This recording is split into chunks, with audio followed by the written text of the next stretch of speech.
So about 2.2 million people have crossed into Poland over the period of 1 month. And this is an enormous figure. We rarely see movements as massive in such a little time as this. Now, if we say that there are 2.2 million, there are also people who have moved on to other countries, to Germany, to France, to Spain, to Belgium. But we believe that the majority of these Ukrainian refugees are still in Poland. Well, definitely Poland is the country which has received the highest figure of refugees. Then we have Romania, which still has far beyond 500,000 refugees, and all the other countries around. But Poland is really disproportionately high. The refugees enter under the EU's Temporary Protection Directive, so they are sure that they'll have access to basic services, and they are in quite an easy procedure. They can come over the border, and then once they are in the country and at their destination, they contact the authorities.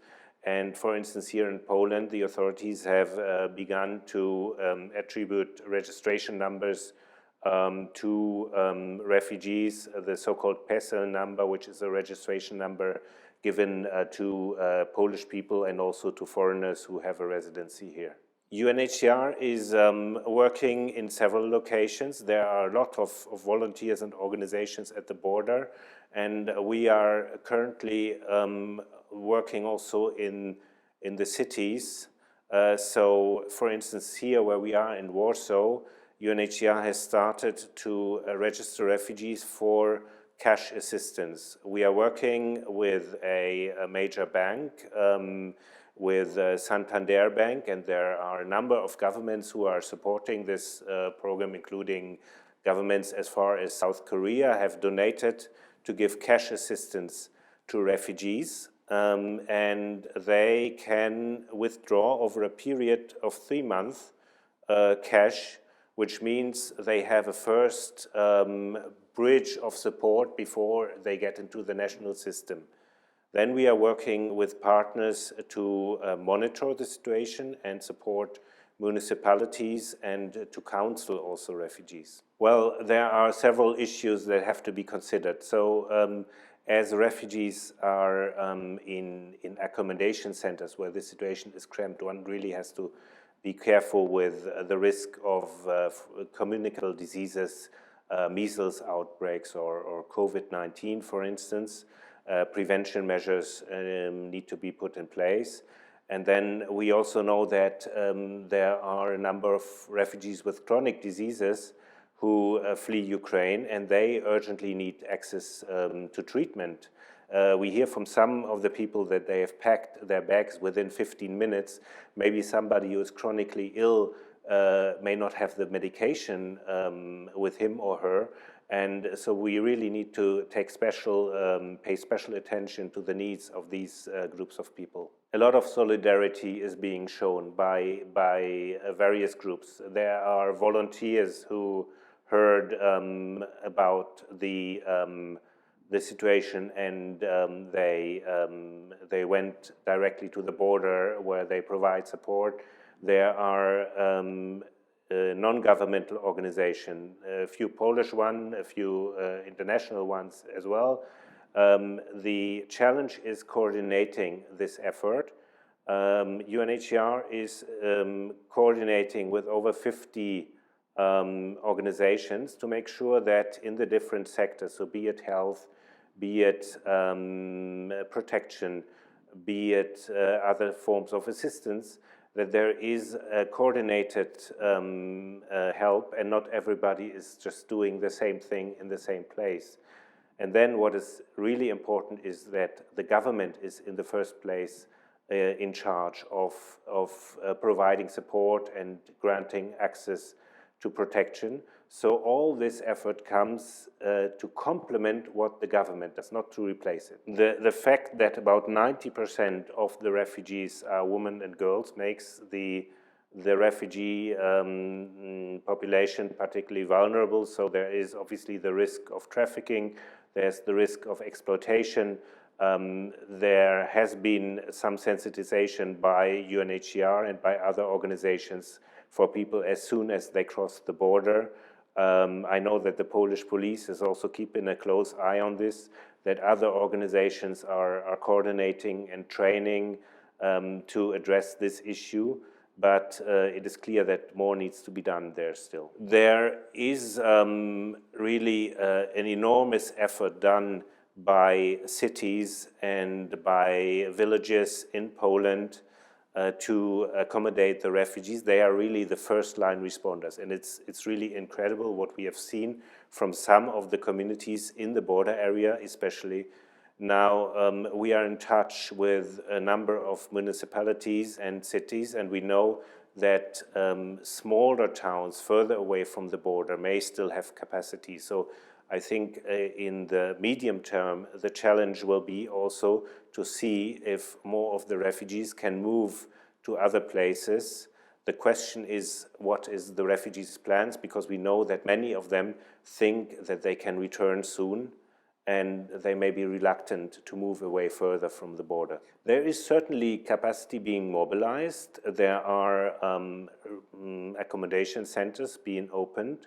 There are a number of private initiatives, people housing refugees, but in the medium term, this really needs further support. So it's a very positive thing that municipalities, they make available what they have, but kids will need to go to school. There will need to be education support to strengthen the system, not to have parallel systems, but in the public system. And the health infrastructure and different systems will need support.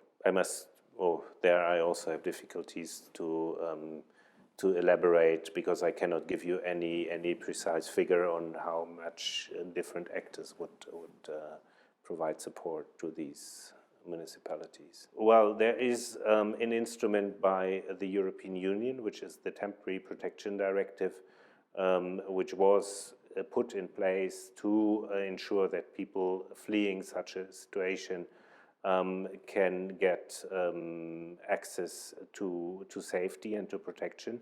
And luckily there is a number of very positive rights.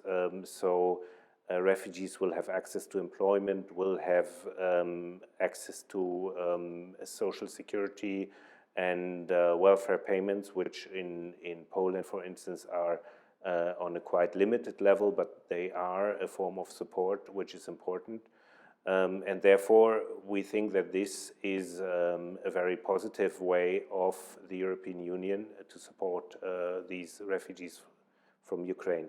The education system in Poland will certainly need support in one way or the other, especially in places where there are many refugees who settle. And we already see that we don't have the same number of refugees in different places. In some places there are more, and there it is clear that there needs to be more capacity. Also here the state needs to be in the lead. It depends on how the refugee influx and settlement is managed.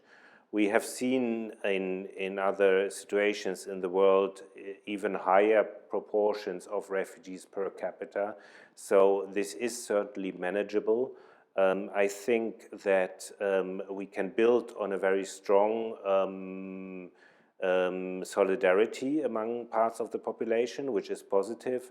So it really depends on how this is managed. We don't think that accommodating Ukrainian refugees would necessarily lead to tensions. Well, what we hear is that the governments of the neighboring countries say that in principle there is access, that also apparently there were separate lines for Ukrainian citizens and third country national, that this has been changed, but we are keeping a close eye on this, and we have frequently made it clear that this wave of solidarity with Ukrainians, it should be extended to every person in need of protection and safety. There are is a high number of Ukrainians already in Poland, and this has been probably partly the reason why Poland has welcomed so many Ukrainians. They already know someone. Now there are, at least in cities like Warsaw, there are Ukrainian community-based organizations, and these organizations, they need further support because they are often the first contact for Ukrainians in need of help. Well, it is probably too early to say which economic impact that would have.